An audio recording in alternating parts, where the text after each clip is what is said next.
I guess on Fox News, you said that I benefited from Trump's tax bill. Did you tell people that I voted against Trump's tax bill? Sure, but you did benefit from it. But I voted against it. I have to say, and this is not a criticism of Fox. This is a criticism of media in general. There is too much focus on individuals and not enough focus on the American people and what their needs are. I do want to say that we understand, and we're very grateful that you're here. We are giving you an hour of substance and talk on our airwaves so we can get over the Fox thing. That was so interesting. Bret Baier and Martha MacCallum are nice people. They are not lion and lioness, yet it felt like a man had walked into the lion's den, and President Trump could not seem to get over the Fox thing, as he called it, after Bernie Sanders became the only Democratic primary candidate so far to spar with Fox News hosts in a town hall setting. Trump lamented it this way on Twitter. So weird to watch Crazy Bernie on Fox News. Not surprisingly, Bret Baier and the, in quotes, audience was so smiley and nice. Very strange. And now we have Donna Brazil. Trump's use of "we" there did not go unnoticed. As NBC's Hallie Jackson pointed out, the president's words seemed to echo those of his favorite Fox News personality. We turn our attention to our Hannity watch on the radical socialist Democratic Party. Heading into the 2020 election, you saw Crazy Bernie on the air tonight. Whew, that was hard to watch. Bernie Sanders for 2 hours. Wow. So you see there. And late tonight, more complaints from Donald Trump, including this.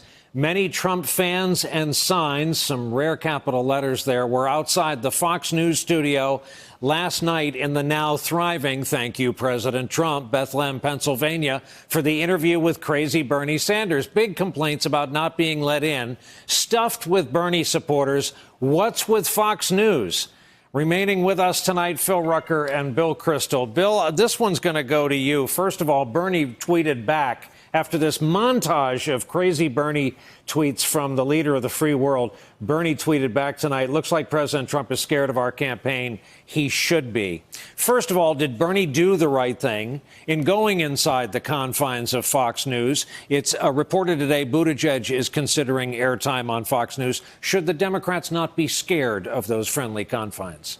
Yeah, I think Bernie did pretty well from what I've seen of it. And that suggests that at least Bernie was right not to be scared. And think about this. What are Democratic primary voters looking for? Someone who can stand up to Trump. What's the closest you can do now to stand up to Trump? Stand up to Fox News. I think Sanders helped himself a lot. You know, I don't think personally Sanders would be the best Democratic nominee.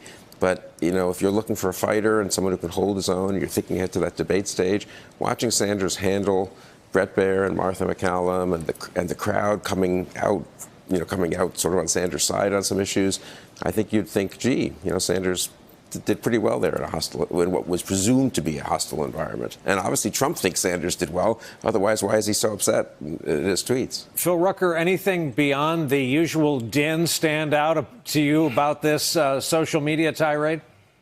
Yeah, Brian, I think it shows that President Trump is threatened by what happened on Fox News last night, and for a couple of reasons. Not only is Bernie Sanders going on to Trump's preferred network, sort of the state media network for the Trump administration, but he's going in Trump's state, Pennsylvania. It's the big industrial state that Trump carried in 2016. It's the one that he feels an emotional connection to. It's the one that he's determined to try to win again in 2020. And there is Bernie Sanders in Bethlehem, Pennsylvania, with Fox News getting a very favorable response from the crowd that was assembled there at the meeting. It tells us two things. It tells us that Bernie Sanders is trying to compete for Trump voters, for those white working class voters who lifted Trump to the top with that populist message. And it shows that Trump is worried about it. Hey there, I'm Chris Hayes from MSNBC. Thanks for watching MSNBC on YouTube. If you want to keep up to date with the videos we're putting out, you can click subscribe just below me or click over on this list to see lots of other great videos.